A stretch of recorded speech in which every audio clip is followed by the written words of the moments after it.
வன்னியர்களுக்கு கொடுக்கறதுக்கு நீங்க மத்திய அரசு சாதிவாரி கணக்கெடுப்பு நடத்தணும்னு சொல்வது இது எவ்வளவு பெரிய ஒரு மோசடி, எவ்வளவு பெரிய ஒரு ஏமாற்று வேலை. உங்களுக்கு பிடிக்கலன்னு சொல்லிட்டு போங்க, கொடுக்க மனசு இல்லைன்னு சொல்லிட்டு போங்க. மத்திய அரசு சாதிவாரி கணக்கெடுப்பு நடத்தினாதான் இங்க உள்ஒதுக்கீடு கொடுக்க முடியும்னு ஒரு முறையாவது சொல்லியிருக்கீங்களா? இல்லைங்க, நிச்சயமா நான் தரேன்னு சொன்னீங்க. 2 ஆண்டுகளுக்கு முன்பு நீங்க சட்டமன்றத்தில் பேசியிருக்கீங்கல்ல, உறுதியாக வன்னியர்களுக்கு நாங்கள் உள்ஒதுக்கீடு கொடுப்போம் என்று சட்டமன்றத்திற்குள்ளே நீங்க பேசியிருக்கீங்க, முதலமைச்சர் பேசியிருக்கீங்க. அப்போ நீங்க சொன்னீங்களா மத்திய அரசு சாதிவாரி கணக்கெடுப்பு நடத்தினாதான் நாங்க இங்க கொடுக்க முடியும், ஏன் சொல்லல? அப்போ இப்போ கடைசியில் இன்னைக்கு நீங்க சொல்றீங்க மத்திய அரசு எடுத்தாதான் நடத்துவோம்னு சொல்வது இது ஏதாவது என்ன பொறுத்த வரைக்கும் இந்த ஒரு சமுதாயத்தின் மேல வன்மமாக தான் நான் பார்க்கிறேன். இது இங்க நான் ஜாதி பத்தி பேச வரல, இது ஜாதி பிரச்சனை கிடையாது.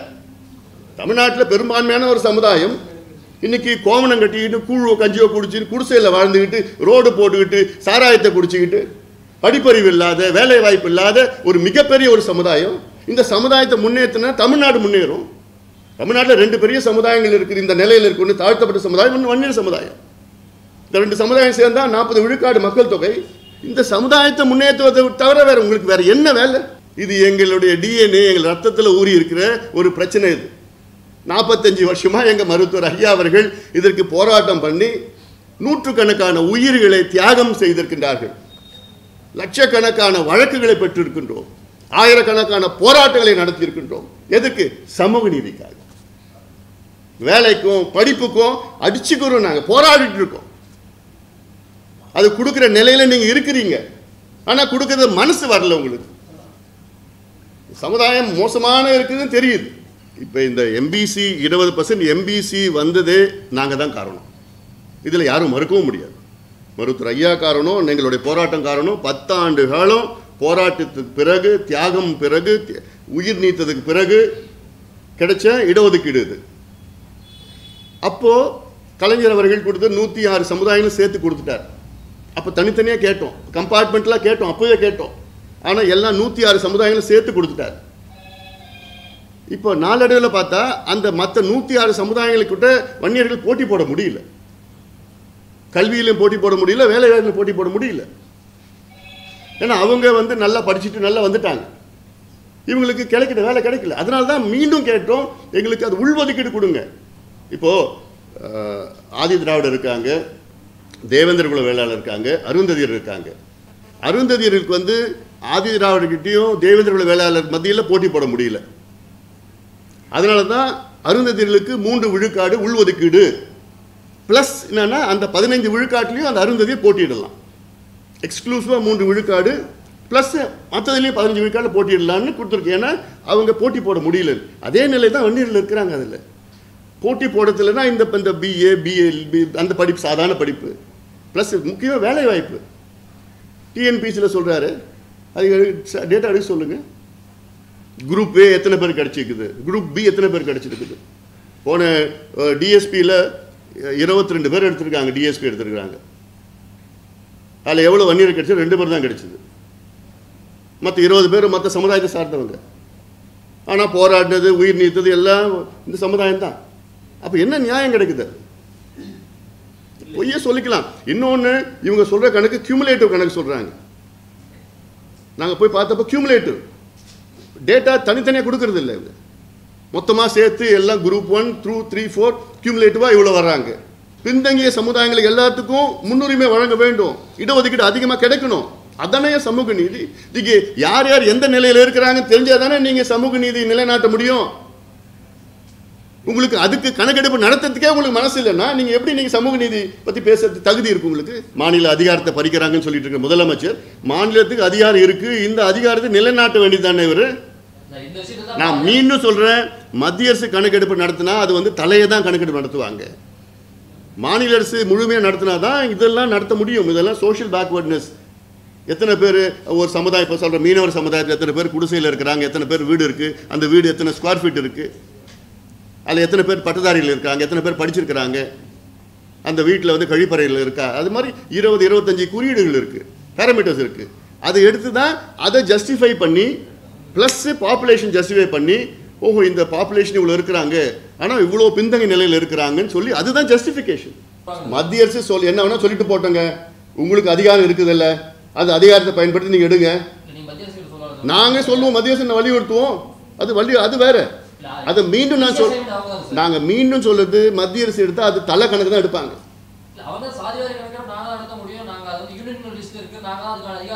அது நாங்கள் வலியுறுத்துவோம், அதெல்லாம் பண்ண போகிறோம். அது வேற. நாங்கள் கூட்டணியில் இருக்கோம், வலியுறுத்துவோம். அது வேற. பீகாரில் தடை கொடுக்கல, லீகலாக இருக்கு. பீகாரில் நடந்த ஜாதிவாரி கணக்கெடுப்பு இன்னைக்கு சட்டப்பூர்வமா சட்ட அதிகாரப்பூர்வமா இருக்கு.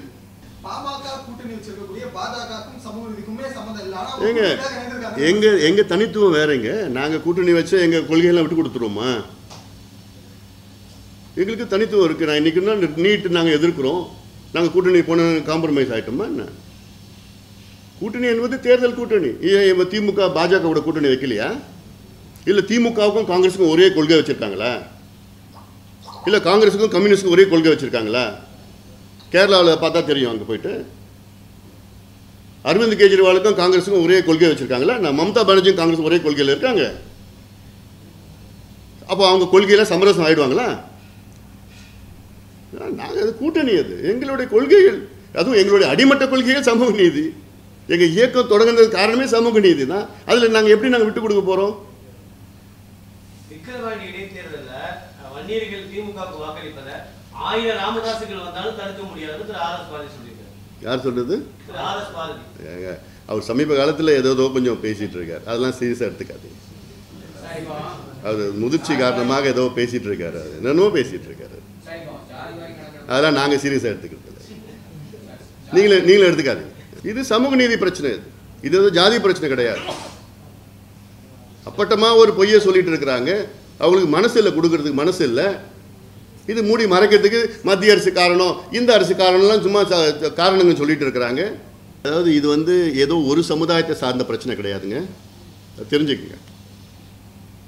நாங்கள் கேட்குறது தமிழ்நாட்டில் ஜாதிவாரி கணக்கெடுப்பு நடத்தணும். அதுதான் எங்களுடைய முதன்மை கோரிக்கை.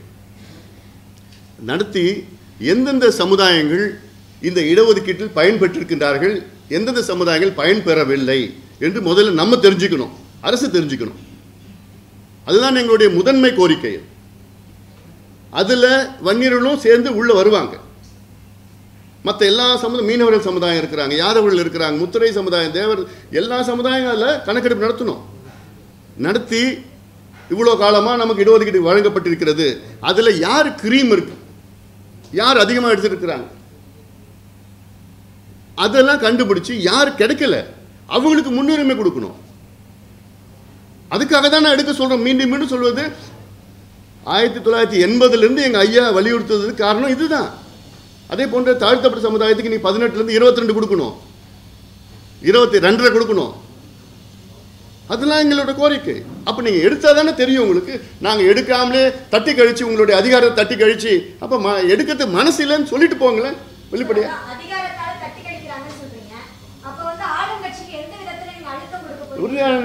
உறுதியாக நாங்கள் அரசியல் ரீதியாகவும் சரி, சட்ட ரீதியாகவும் சரி, கடுமையான போராட்டங்களை நாங்கள் நடத்துவோம். நாங்கள்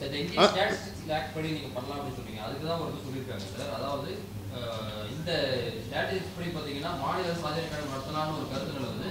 ஆனால் பிரிவு 3 படி அந்த சட்டத்தின் கீழே 7வது அட்டவணை இனங்கள் படி அதாவது சேர்க்க இயலாது. 7வது அட்டவணையில் தான் மக்கள் தொகை கணக்கெடு இடம்பெற்றிருக்குது. எனவே மாநில சாதிவாரி கணக்கெடு நடத்த முடியாது. சர்வே என்ற பெயரில் கணக்கெடுப்பு நடத்தி அதன் அடிப்படையில் சட்டம் இயற்றினால் அது நீதிமன்றத்தில் ரத்து செய்யப்பட்டிருக்காங்க. எந்த நீதிமன்றம் ரத்து செய்யப்பட்டிருக்கிறாங்க? யார் சொல்லியிருக்கிறது? இந்தியன் ஸ்டாட்டிஸ்டிக்ஸ் ஆக்ட் படி பார்த்தீங்கன்னா எல்லாம் அப்படியே எல்லாம் இதுவாகிட்டாங்க எக்ஸ்பர்ட். அது பீகாரில் அது தடையே இல்லை. அது சரி, அந்த கணக்கெடுப்பு நடத்தி எந்த நிலைமையில் எந்த சமுதாயம் இருக்குன்னு அது தெரிஞ்சுக்கிறது மனசு இருக்கா முதலமைச்சருக்கு? இந்த கேள்வி கேளுங்களா அவர்கிட்ட. நீங்கள் இடஒதுக்கீடுலாம் நீங்கள் அதிகப்படுத்துவானா பண்ண வேண்டாம். அட்லீஸ்ட் இந்தியன் ஸ்டாட்டிஸ்டிக்கல் ஆக்ட் படி தமிழ்நாட்டில் எந்தெந்த சமுதாயம் எந்தெந்த நிலையில் இருக்குது அது தெரிஞ்ச முடியுமா? அதுக்காக எடுக்க முடியுமா? 10.5% உள்ஒதுக்கீடு கொடுத்து கடந்த 2021 சட்டமன்ற தேர்தலில் அதிமுக கூட்டணியில் பாமக தேர்தல் சந்திச்சது. ஆனால் பெரும்பான்மையான வன்னியர் சமூகத்தை சேர்ந்த சி.வி. சண்முகம், கே.சி. வீரமணி அவங்கெல்லாம் கடந்த தேர்தலில் தோக்குறாங்க. அது பெரிய அளவில் கை கொடுக்கலையே. இதுன்னா என்ன அரசியலுக்காக பண்ணாங்கன்னு நினச்சிட்டு இருக்கீங்களா? இல்லை தேர்தலுக்காகவா எலெக்ஷனுக்காக பண்ணதா? அது அது உங்களோட அது உங்களுடைய கண்ணோட்டம். அதாவது ஒரு சமுதாயத்துக்கு கொடுத்த இடஒதுக்கீடை கொச்சப்படுத்தாதீங்க. ஏன்னா இதெல்லாம் வந்து எவ்வளோ பேர் தியாகம் பண்ணி உயிர் நீத்து ஜெயிலுக்கு போய் வழக்குகள் வாங்கி அடிதடி வாங்கி பண்ண இடஒதுக்கீடு இதெல்லாம். அதெல்லாம் சும்மா போய் கொச்சப்படுத்தாதீங்க. அது இந்த இந்த தோத்துட்டாங்க ஜெயிச்சுட்டாங்க அதெல்லாம் பண்ணாதீங்க, கொச்சப்படுத்தாங்க. மற்ற சமூக மக்களை ஆலோசிக்காம வன்னியர்களுக்கு மட்டும் அந்த 10.5 கொடுத்தனால தென் மாவட்டத்தில் வந்து அந்த இதுக்கு ஒரு கடும் எதிர்ப்பு வந்துச்சு. ஸோ அதை மற்ற சமூகங்கள்லாம் அதுதான் இல்லை அது பற்றி அதுதான் நாங்கள் கேட்குறோங்க. ஜஸ்டிஃபை பண்ணணும்னு நான் கேட்குறேன். நான் கணக்கெடுப்பு நடத்திங்கன்னா ஜஸ்டிஃபை பண்ணிடலாம், யாருமே பேசவா முடியாது. அதுதான் நாங்கள் கேட்குறோம். இப்போ சிவசங்கர் சொல்கிறாரு 10.5 15 13 அப்படிலாம் சொல்கிறாரு. நீங்கள் எடுத்து பாருங்க, ஏன் எடுக்க மாட்டீங்க? யார் யாருக்கு இப்போ எம்பிசியில் வேறு யார் யாருக்கு ரொம்ப மோசமாக இருக்குன்னா இன்னும் அதிகமாக கொடுங்க.